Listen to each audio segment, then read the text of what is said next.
presidência dessa casa, senhores vereadores, vereadora Gilda Beatriz, senhoras e senhores, aqueles que nos assistem pelo canal 97. Bom, inicialmente, e aí eu queria dialogar diretamente com a vereadora Gilda Beatriz, dar uma boa notícia, né? Parece que finalmente deu um surto de clareza ou um surto de bom senso na Secretaria de Fazenda, o secretário, e ele começou a aceitar os pedidos de isenção do IPTU do idoso com base na Lei 6.930 de 2012. Eu recebi essa notícia hoje. Parece que estão aceitando, não é que estão deferindo, não, porque eles não estavam nem aceitando, nem a entrada do documento eles estavam aceitando, agora eles estão aceitando, então já é uma boa notícia, né? Pelo menos estão recebendo os documentos dos idosos. A nossa luta continua para que eles cumpram a lei, para que o governo municipal cumpra a lei, e isso é de extrema importância. Na outra ponta, eu queria estar colocando aqui hoje a respeito da reunião de ontem do Comutran. Eu não pude ficar aqui, vereadora Júlia, porque eu fui à reunião do Comutran. Infelizmente, eu não tive condições de ficar aqui, mas fui à reunião do Comutran e a essa reunião hoje, aqui na Câmara, com referência à gratuidade. E o que a gente observa é o seguinte: por exemplo, lá na reunião do Comutran, eu sou bancário, eu sou sindicalista, eu sou dos sindicatos bancários. E uma coisa que eu nunca vi na minha vida, eu vi lá. Quando os empresários colocam a passagem de ônibus, o custo dela, o valor dela, tem que ser R$ 3,13, eles já estão colocando que irão dar um reajuste de 15% para os funcionários. E tinha um representante lá que é funcionário de empresa e tal, mas estava ali representando as empresas, e ele disse assim: eu estou muito, eu tenho que me preocupar com os empregados. Eu nunca vi isso na minha vida. Eu nunca vi empresário se preocupar com reajuste de trabalhador. Ele se preocupa para não dar, para lutar para não dar. Então, o que a gente viu lá ontem, na verdade, é um ensaio, né? E aí os empresários vêm com uma tabela, vêm com uma planilha que bota um valor inflado para ter alguma margem de negociação. Bom, não dá mais para a gente discutir reajuste de ônibus, tarifa pública, sem ter a certeza que os dados são fidedignos. Porque não dá para a gente olhar uma planilha e dizer assim: tem 3.900.000 pessoas que pagam passagem no mês, tem tantos mil quilômetros rodados, tem tantos mil quilômetros de quilometragem morta, sem a gente ter acesso, sem a gente ter a certeza que esses dados correspondem à verdade. Isso o vereador Meirelles apontou ontem na sua fala, lá no Comutran, e é verdade, é uma preocupação nossa, porque na hora que tiver o aumento, quem vai dar o reajuste da passagem é o prefeito, é o chefe do Poder Executivo. Mas nós, vereadora Gilda Beatriz, vamos pagar essa conta. Vai ser acreditado na conta de todos os políticos, de todo mundo que tem mandato eletivo, que nós aumentamos a passagem, ou que a passagem aumentou e nós não fizemos nada. E nós temos que deixar claro, aqui nessa casa, que quando a presidente Dilma desonerou o PIS e o COFINS, o governo municipal não fez nada. Não se discutiu redução da passagem. Quem fez foi o povo que foi para a rua. E aí o povo na rua arrancou a redução, que não teve redução, porque houve desoneração, a alíquota do PIS e do COFINS reduziu, e aí sim impactou. Ontem, lá no Comutran, eu fiz uma pergunta ao Gilmar, presidente da CPTrans.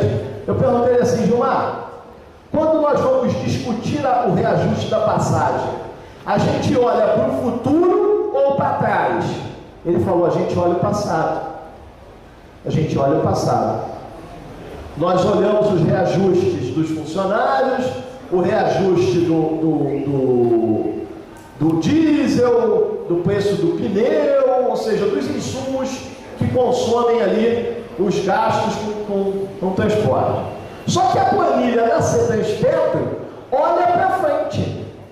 Ela já olha o possível reajuste, que a negociação, a data base é março, e começa essa negociação agora.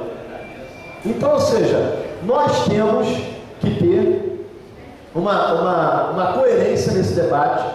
A CPTrans ontem apresentou uma planilha, e na planilha dela, o limite é 2,82, tendo um reajuste de 6,4, e o índice inflacionário está em 5,91.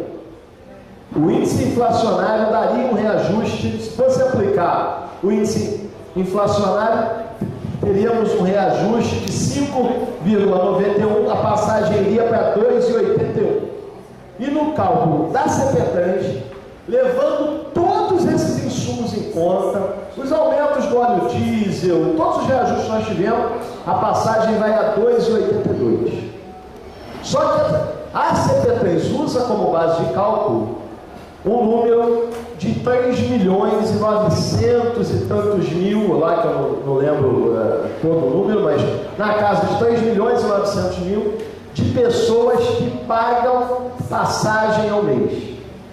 Esse número, senhoras e senhores, a cada dia que passa fica menor. A cada dia que passa, menos pessoas pagam. Apesar da quantidade de pessoas na cidade está aumentando, da população está aumentando, mas o número de pagantes, ele cai vertiginosamente ano a ano. E isso que eu queria entender de forma fiel, né? Eu acho que essa Câmara tem esse papel de investigar isso, e eu acho que uma CPI é a melhor forma da gente estar fazendo, mas com a área técnica junto, porque em planilha pode-se fazer tudo. Qualquer coisa se coloca em planilha, né? Eu sou bancário, eu já negociei com o banco. Eu já vi coisas que o banco dizia assim: nós não estamos tendo lucro. Aí você fala para o cara: meu amigo, mas é impossível, o banco dá lucro. Ele te mostrava uma planilha: não, nós não demos lucro.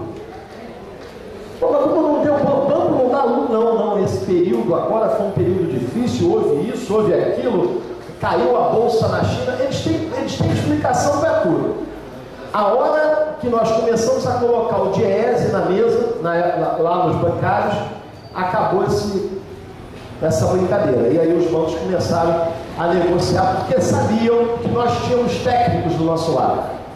E hoje a Câmara e hoje a sociedade de Petrópolis entra nesse debate vendida. Porque a gente acredita em algo produzido e gerenciado pelas empresas de ônibus. É disco de tacógrafo, é roleta, é bilhetagem, tudo está na mão das empresas de ônibus. Então mandam as planilhas, e a planilha da CPTrans é feita com base nesses dados. Então manda-se essas planilhas e nós acreditamos nisso, e nós damos como verdade. Ou seja, a Câmara Municipal e o conjunto da sociedade não tem algo, o seu número. Nós não temos a nossa planilha, entendeu, vereadora Júlia? Nós não temos os nossos dados. Nós somos obrigados a acreditar em dados que os empresários nos passam.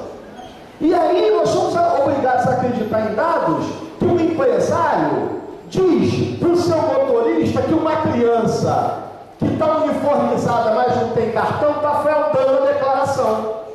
Nós temos que acreditar em dados desse tipo de gente. Como disse um senhor aqui hoje, lá no Carangola, o seu Gil, que ele presenciou uma criança foi expulsa de dentro do ônibus, uniformizada, porque não tinha o cartão. E ele tirou do bolso e pagou a passagem. E nós somos obrigados a acreditar nesse tipo de planilha. Então eu acho que esse debate não dá mais para a gente aceitar. Essa casa não pode mais aceitar esse tipo de debate. Aí alguns vão dizer assim, mas não somos nós que vamos dar o reajuste. É o executivo, não tem nada a ver com a gente, tem tudo a ver com a gente. Porque nós somos os verdadeiros representantes da população. Quem representa a população não é o chefe do executivo. Quem representa a população é o parlamento. Quem representa os interesses do conjunto da população é o parlamento. É aqui que estão os interesses. E é aqui que a gente tem que debater. O chefe do executivo apenas executa o orçamento. Ele não representa o conjunto da população. Então eu acho mais do que necessário a gente aprofundar esse debate sobre a questão dos ônibus, da gratuidade, da forma como é feito as escalas, as planilhas. Nós temos que olhar isso, porque um estudo agora, uma intervenção nossa agora, e uma intervenção qualificada, com certeza vai dar uma resposta hoje e à frente a toda essa questão do transporte público municipal. Obrigado, meu presidente. Boa tarde a todos. Boa tarde, vereadora Gilda.